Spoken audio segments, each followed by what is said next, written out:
নমস্কার দর্শক বন্ধুরা, আজকের এই নতুন পর্বে জানাই আপনাদের স্বাগত। আজকের এই পর্বে আমি যে বিষয়ে আলোচনা করব এই ভিডিওতে তা হলো পুত্রদা একাদশী বা পবিত্রারোপিণী একাদশী কবে পড়েছে, তার সময়সূচি ও মাহাত্ম্য কথা। এক বিষাদগ্রস্ত রাজার পুত্র প্রাপ্তির কাহিনী। হে কৃষ্ণ, শ্রাবণ মাসের একাদশীর নাম কি এবং তার বিধি বা কি, এবং আপনি কাকে সন্তুষ্ট হয়ে ফল প্রদান করেছিলেন? ভগবান শ্রীকৃষ্ণ তখন বলিলেন, রাজন, শ্রাবণ মাসের একাদশী পুত্রদা নামে খ্যাত। এর রয়েছে এক অলৌকিক কাহিনী। বন্ধুরা, এর প্রথমে আমি বলে রাখি এই একাদশীর সময়সূচি সম্পর্কে। এই পবিত্রারোপণী একাদশী বা পুত্রদা একাদশী পালন করা হবে 19শে শ্রাবণ 5ই আগস্ট মঙ্গলবার। পালন করতে হবে পরদিন বুধবার। ত্রিলোকে এর মতো শ্রেষ্ঠ ব্রত নেই। এই ব্রতকারীকে নারায়ণ বিদ্বান ও যশস্বী করেন। এখন শ্রবণ করো ব্রতের মাহাত্ম্য। একদিন মহারাজ যুধিষ্ঠির ভগবান শ্রীকৃষ্ণকে জিজ্ঞাসা করিলেন, হে প্রভু, এই মাসের শুক্লপক্ষের একাদশী কি নামে জগৎ বিখ্যাত, তা কৃপা করে আমাকে বলুন। ভগবান শ্রীকৃষ্ণ তখন বলিলেন, হে মহারাজ, এখন আমি এই পবিত্র ব্রত মাহাত্ম্য বর্ণনা করছি। মনোযোগ দিয়ে আপনি তা শ্রবণ করুন। যা শ্রবণ মাত্রই বাজপেয় যজ্ঞের ফল লাভ হয়। প্রাচীনকালে দ্বাপর যুগের শুরুতে মহিজিৎ নামে এক বিখ্যাত রাজা ছিলেন। তিনি মাহিষ্মতি নগরে রাজত্ব করতেন। কিন্তু দুঃখের বিষয় এই যে তার মনে বিন্দুমাত্র সুখ শান্তি ছিল না, কেননা তিনি ছিলেন অপুত্রক। নিজেকে অত্যন্ত দুর্ভাগা মনে করে রাজা চিন্তাগ্রস্ত হলেন। ব্রাহ্মণদের সামনে গিয়ে বলতে লাগলেন, হে প্রজাবৃন্দ, তোমরা শোনো, আমি এই জন্মেতে কোনো পাপ করি নাই, অন্যায়ভাবে আমার রাজকোষ বৃদ্ধি করিনি, ব্রাহ্মণ বা দেবতাদের সম্পদ কখনোই গ্রহণ করিনি, অপরন্তু প্রজাদের পুত্রের মতো পালন করেছি, ধর্ম অনুযায়ী পৃথিবী শাসন করেছি, দুষ্টদের যথানুরূপ দণ্ড দিয়েছি, সজ্জন ব্যক্তিদের যথাযোগ্য সম্মান করতেও কোনো অবহেলা করিনি। তাই হে ব্রাহ্মণগণ, এই প্রকার ধর্মপথ অবলম্বন করা সত্ত্বেও কেনই বা আমার পুত্র সন্তান লাভ হলো না, তা আপনারা কৃপা করে অনুসন্ধান করুন। রাজার এই ব্যাপার কাতর উক্তি শুনে ব্যথিত রাজভক্ত পুরোহিত ব্রাহ্মণ রাজার মঙ্গলের জন্য গভীর বনে ত্রিকালজ্ঞ ঋষির কাছে যেতে মনস্থ করলেন।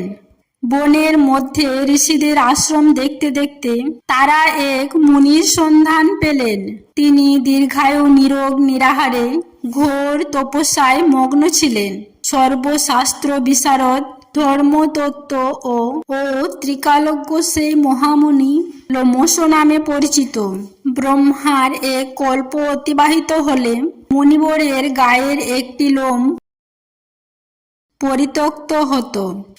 এই কারণে এই মহামুনির নাম লোমশ। তাকে দেখে সকলেই ধন্য হলেন।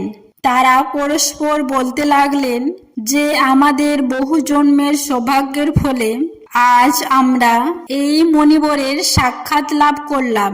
তারপর ঋষিবর তাদের সম্বোধন করে বললেন, কি কারণে আপনারা এখানে এসেছেন এবং কেনই বা আমার আপনারা এত প্রশংসা করছেন, তা স্পষ্ট করে বলুন।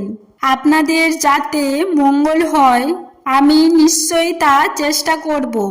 ব্রাহ্মণেরা বললেন, হে ঋষিবর, আমরা যে জন্য এখানে এসেছি আপনি তা কৃপা করে শুনুন। এই পৃথিবীতে আপনার মতো ব্যক্তি আর কোথাও নেই। মহিজিৎ নামে এক রাজা নিঃসন্তান হওয়ায় অতি দুঃখে দিন যাপন করছেন। আমরা তার প্রজাগণ। তিনি আমাদের পুত্রের মতো পালন করেন। কিন্তু তিনি পুত্রহীন বলে আমরাও সবাই মর্মাহত। তার দুঃখ দূর করতে আমরা এই বনে প্রবেশ করেছি। হে ব্রাহ্মণ শ্রেষ্ঠ, রাজা যাতে পুত্রের মুখ দর্শন করতে পারেন, কৃপা করে তার কোনো উপায় আমাদের বলুন। তাদের কথা শুনে মুনিবর ধ্যানমগ্ন হলেন। কিছু সময় পরে রাজা পূর্বজন্ম বৃত্তান্ত বলতে লাগলেন। পূর্বজন্মে এই রাজা এক দরিদ্র বৈশ্য ছিলেন। একবার তিনি একটি অন্যায় কার্য করে ফেলেছিলেন। ব্যবসা করার জন্য তিনি এক গ্রাম থেকে অন্য গ্রামে যাতায়াত করতেন। এক সময় জ্যৈষ্ঠ মাসে শুক্লপক্ষে দশমীর দিনে কোথাও যাওয়ার পথে তিনি অত্যন্ত তৃষ্ণার্ত হয়ে পড়েন। গ্রাম প্রান্তে একটি জলাশয় দেখতে পান। সেখানে জল পানের জন্য তিনি এগিয়ে যান। একটি গাভী ও তার বাছুর সেখানে জল পান করছিল। তাদেরকে তাড়িয়ে দিয়ে তিনি নিজেই জল পান করতে লাগলেন। এই পাপ কর্মের ফলে পুত্র সুখ থেকে বঞ্চিত হয়েছেন, কিন্তু পূর্বজন্মের কোনো পুণ্যের ফলে তিনি এই রকম নিষ্কণ্টক রাজ্য লাভ করেছেন। সবাই তখন বললেন, হে মুনিবর, শাস্ত্রে আছে যে পূর্ণ দ্বারা পাপ ক্ষয় হয়। তাই আপনি এমন একটি পূর্ণ ব্রতের উপদেশ দান করুন যাতে তার পাপ দূর হয়ে যায় এবং আপনার অনুগ্রহে তিনি পুত্র সন্তান লাভ করতে পারেন। লোমশ মুনি বললেন, এই মাসের শুক্লপক্ষের পবিত্রা রোপণী একাদশী ব্রত অভীষ্ট ফল প্রদান করে। আপনারা যথাবিধি তা সকলে পালন করুন। লোমশ মুনির উপদেশ শুনে আনন্দ চিত্তে গৃহে প্রত্যাবর্তন করলেন সবাই। তারপর তারা রাজাকে সেই সকল কথা জানালেন। তারপর সকলে মিলে মুনির নির্দেশ অনুসারে ব্রত পালন করলেন। তাদের সকলের পূর্ণ ফল রাজাকে প্রদান করলেন। সেই পুণ্যের প্রভাবে রাজমহিষী গর্ভবতী হলেন। উপযুক্ত সময়ে বলিষ্ঠ সর্বাঙ্গ সুন্দর এক পুত্র সন্তানের জন্মদান করলেন। ভবিষ্যত্তর পুরাণে এর মাহাত্ম্য বর্ণিত হয়েছে।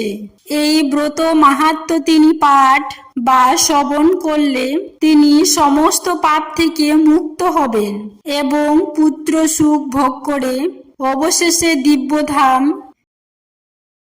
প্রাপ্ত হবেন।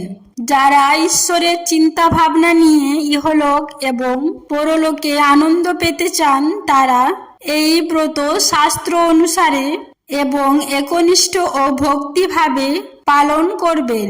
বিশ্বাস করা হয়, সঠিক আচার মেনে বিবাহিত দম্পতি যাদের বিয়ের পর দীর্ঘদিন ধরে পুত্র সন্তান হয় না, তারা যদি এই একাদশী পালন করেন, তাহলে তাদের মনস্কামনা ঈশ্বরের কৃপায় পূরণ হয়ে থাকে।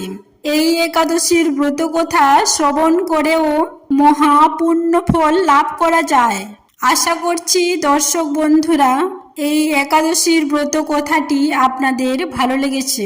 ভালো লেগে থাকলে লাইক করবেন, পারলে শেয়ার করবেন। কিন্তু অবশ্যই বন্ধুরা, আজকের দিনে পারলে মা লক্ষ্মী ও শ্রীকৃষ্ণের উদ্দেশ্যে একটি ঘিয়ের প্রদীপ প্রজ্বলন করে এই ব্রত কথাটি আবারও একবার শ্রবণ করুন। আশা করি ঈশ্বরের কৃপায় আপনার ও আপনার পরিবারের মঙ্গল হবে। তো বন্ধুরা, আজকে এই পর্যন্তই রইলাম। সবাই ভালো থাকবেন, সুস্থ থাকবেন এই কামনা করে ভিডিওটি এখানেই সমাপ্ত করলাম। নমস্কার, ধন্যবাদ। ঈশ্বর আপনাদের মঙ্গল করুক।